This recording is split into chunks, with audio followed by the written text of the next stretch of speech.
New Zealand star ఆటగాడు Kane Williamson కు పెంపుడు జంతువులంటే ఎంత ఇష్టమో ప్రత్యేకంగా చెప్పాల్సిన పనిలేదు. ఆయన ఇంటి వద్ద ఉన్న సమయంలో వాటితో కలిసి సరదాగా ఆడుకుంటూ ఉంటాడు. ఇందుకు సంబంధించిన ఫోటోలను సోషల్ మీడియాలో షేర్ చేస్తూ ఉండడాన్ని చూస్తూనే ఉంటాం. ఇక ఓ కుక్కను దత్తత తీసుకుని దానికి శాండీ అని పేరు పెట్టుకున్నాడు. అదంటే కేన్ మామకు చాలా ఇష్టం. అయితే తాజాగా ఆయన ఇంట్లో విషాదం చోటు చేసుకుంది. కేన్ ఎంతగానో ఇష్టపడే శాండీ మరణించింది. ఈ విషయాన్ని స్వయంగా కేన్ మామ సోషల్ మీడియా వేదికగా తెలియజేశాడు. శాండీకి సంబంధించిన కొన్ని ఫోటోలు షేర్ చేసి భావోద్వేగానికి గురయ్యాడు. ప్రియమైన శాండీ, అమ్మాయికి మేము వీడ్కోలు చెప్పాల్సి వచ్చింది. 8 ఏళ్ల వయసులో శాండీని దత్తత తీసుకున్నాం. ఇప్పుడు దాని వయసు 16 సంవత్సరాలు.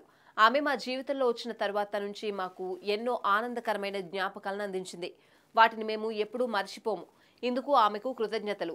మిస్ యూ గర్ల్ అంటూ ఇన్స్టాగ్రామ్లో రాసుకొచ్చాడు. ఇదిలా ఉంటే తన కెరియర్లోనే అత్యుత్తమ ఫామ్లో ఉన్నాడు కేన్ విలియమ్సన్. ఇటీవలి దక్షిణాఫ్రికాతో జరిగిన తొలి టెస్ట్ మ్యాచ్లో 2 ఇన్నింగ్స్లో శతకాలు బాదాడు.